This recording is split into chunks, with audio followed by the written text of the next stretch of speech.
4월 3일 금요일 신명기 4장 25절부터 31절까지의 말씀입니다.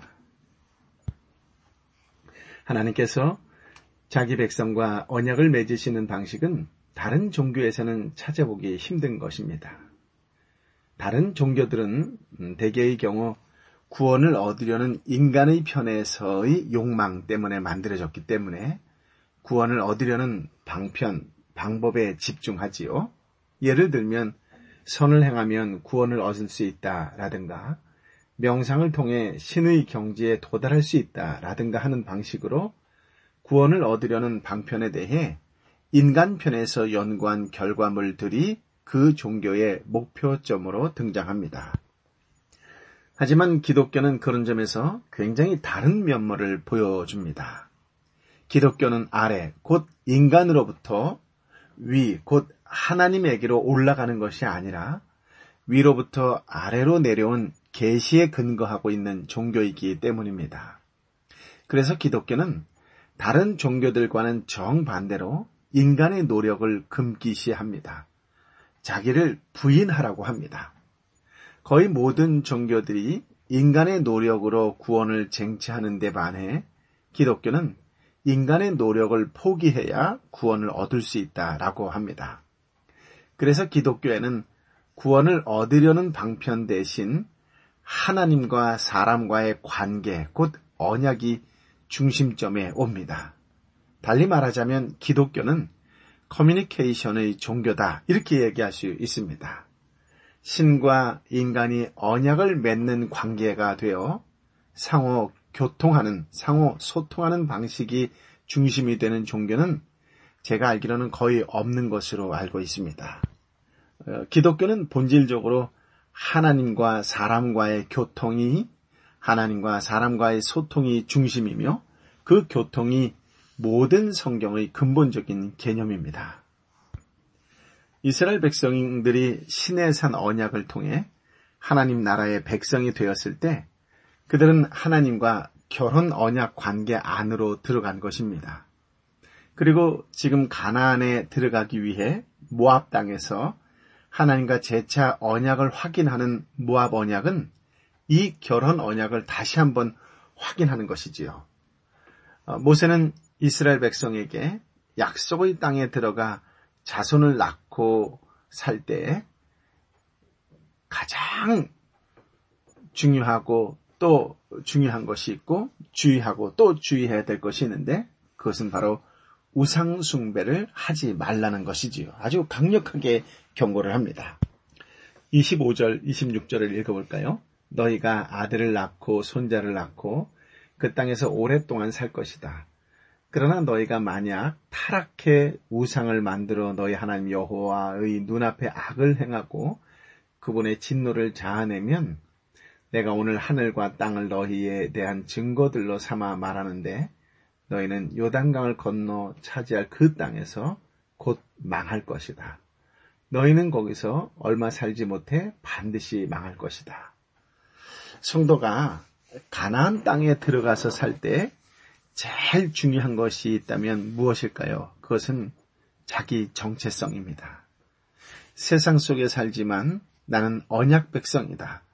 나는 하나님의 자녀다. 라는 정체성이 흔들리거나 있게 되면 언약은 깨지는 것입니다. 그렇다면 언제 흔들리고 있게 될까요? 이방인의 성공을 부러워하면 흔들립니다. 흔들리면 따라하게 되지요. 우상을 만들고 숭배합니다. 어려운 환난이 밀려 닥치고 고통이 계속되면 하나님 앞에서 가난해지면서 간절하게 기도하고 하나님의 은혜를 사모합니다. 그러나 어려움 없이 오래 잘 살게 되면 그때부터는 고생스럽게 기도하고 말씀 듣는 것보다는 자꾸 즐기려는 방향으로 생각이 변하게 되지요. 즉 흔들리고 있는 것입니다. 그렇다면 이스라엘 백성들에게 언제 위험이 찾아올까요? 가나안 땅에서 하나님으로부터 많은 복을 받잖아요. 그래서 눈에 보이는 것이 많아질 때가 바로, 즉 성공할 때가 바로 위험이 찾아올 때다라고 하는 것입니다. 보통 성공하고 나면 하나님의 말씀에 귀 기울이지 않고 재미없다고 하고 멀리합니다. 그래서 하나님의 말씀을 어설프게 체험하면 그럴 수 있습니다. 그런데 우리가 주의해야 될 것이 있다면 하나님의 말씀은 불입니다. 이제 세상적으로 좀 가지고 높아져서 폼나고 살려고 하는데 말씀의 불이 내 안에 들어오면 나의 욕심과 교만과 자랑과 더러운 야망을 다 태워버리기 때문에 피하는 것이지요. 교회에서 교제하면서 문화를 즐기는 것은 좋은데 설교를 통하여 말씀을 통하여 찔림을 받는 것은 싫다는 것이지요.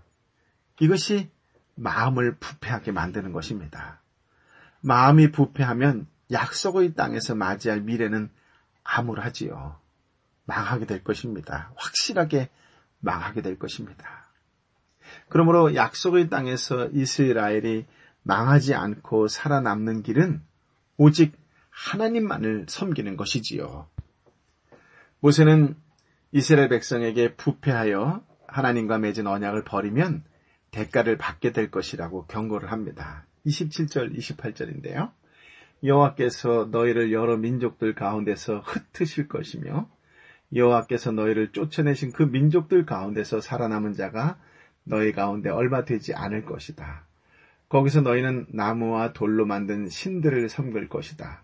그것들은 보지도 듣지도 먹지도 냄새를 맡지도 못하는데도 말이다. 하나님의 심판 첫 번째는 여러 민족들 가운데 흩으실 것이다 라고 말씀하시죠. 이스라엘이 망하여 다른 나라의 포로로 잡혀간다는 의미입니다. 여러분, 모일 때마다 예배드리는 것이 복입니다 라는 이야기 많이 들었지요. 요즘처럼 모일 때마다 예배드리는 것이 복이라는 것이 처절하게 절실하게 깨달을 때도 없을 것 같습니다. 골방에서 예배드리는 훈련이 모였을 때 예배드리는 감격과 감동으로 이어지게 될 것입니다. 두 번째, 백성의 수가 감소될 것이다 라고 이야기하는데요. 이 말은 완전히 전멸된다는 뜻은 아닙니다. 즉 소수의 남은 자가 있다는 의미이지요. 즉 회복의 불시입니다. 회복의 가능성을 암시하는 것입니다. 하나님 나라는 숫자로 승부 걸지 않아요. 이 세상의 소망은 숫자로 결정나지 않습니다. 지금 어렵고 힘들고 너무나도 암울한 미래를 바라보고 있는 이때에 큰 교회가 아니라 소수의 사람이라도 하나님의 말씀대로 이웃에게 생명의 말씀을 나누는 자기 것을 진정 이웃과 함께 공유할 줄 아는 그런 넉넉한 마음씨로 살아간다면 그것이야말로 생명의 불씨요 회복의 불씨라고 생각되어집니다. 지금이 기회예요. 지금이 위기가 아니라 지금이 기회입니다. 교회에게는 지금이 기회고 성도에게는 지금이 기회입니다. 지극히 작은 그 몇 사람이라도 진정으로 예수님께서 이 땅에 오신 그대로 이웃을 섬길 때에 사랑과 희생과 헌신으로 섬길 수 있다면 지금이 기회입니다. 저는 이 기회를 놓치지 않는 교회가 되고 이 기회를 하나님께 영광을 돌리는 그런 성도의 삶을 살기를 예수님의 이름으로 축복합니다. 기억하세요. 지금이 기회입니다. 세 번째 심판은 포로로 잡혀간 곳에서 우상을 숭배한다는 것이지요. 살아계신 하나님이 아니라 죽은 피조물을 숭배하는 허무한 인생이 되는 것입니다. 29절부터 31절까지의 말씀을 함께 읽어볼까요? 그러나 거기서 너희가 너희 하나님 여호와를 바라고 너희 온 마음과 온 영혼으로 찾으면 너희는 그분을 만나게 될 것이다. 너희가 고난 가운데 있고 이 모든 일들이 너희에게 일어날 때 너희가 만일 너희 하나님 여호와께 돌아와 순종하게 되면 너희 하나님 여호와께서 긍휼이 많으신 하나님이시니 너희를 포기하거나 멸망시키거나 맹세로 확정해 주신 너희 조상들과의 언약을 잇는 일이 없으실 것이다. 그러나 소망이 있습니다. 포로된 상황에서 하나님을 찾으면 만나게 된다는 희망의 말씀이지요. 포로된 환경에 놓여 있다 할지라도 하나님을 바라보며 온 마음과 온 영혼으로 찾으면 만나게 된다는 것입니다. 온 마음과 온 영혼으로 라고 하는 말은 진심으로 진정성을 갖고 라는 표현이에요. 내 마음 전체를 가지고 하나님만 바라보고 추구하면 하나님을 만나게 된다라고 하는 것이지요. 그렇습니다. 지금 환경이, 지금 상황이, 지금 처지가 중요하지 않습니다. 중요한 것은 마음을 다하고 영혼을 다하고 진정성을 가지고 오직 하나님만 바라보고 온 마음과 온 영혼으로 추구하고 찾으면 하나님을 만날 수 있다는 것이지요. 하나님의 백성에게는 언제나 기적의 가능성이 있습니다. 아무리 망해서 인생 밑바닥까지 내려가 있어도 하나님을 사랑하고 하나님을 붙들면 다시 기적으로 살아난다는 것이지요. 하나님을 만나면 살 길이 열립니다. 우상은 우리를 만나주지 않아요. 하나님만을 만날 수 있습니다. 하나님은 인격체이시기 때문이지요. 하나님을 만나면 살 길이 열립니다. 하나님께 돌아와서 순종하면 복을 주십니다. 오늘 성경에 하나님은 어떤 분이라고 말씀하고 계세요?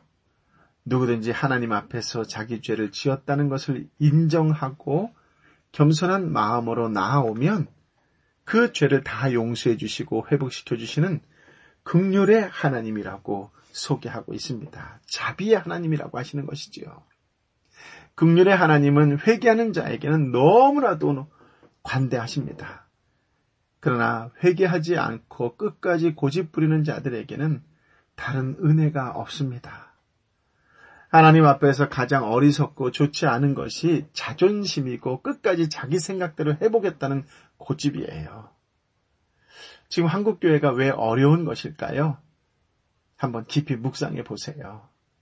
혹시 교회의 자존심, 교회의 고집 때문에 이웃을 아프게 하고 힘들게 하고 어렵게 하는 것은 아닌지, 내 자존심, 내 고집, 내 생각대로 하겠다는 것 때문에 내 주변 사람을 힘들게 하는 것은 아닌지 다시 한번 말씀 앞에 들여다보았으면 좋겠습니다. 끝까지 자기 생각대로 해보겠다는 게 고집이에요. 여러분, 지금이 기회라고 말씀드렸잖아요.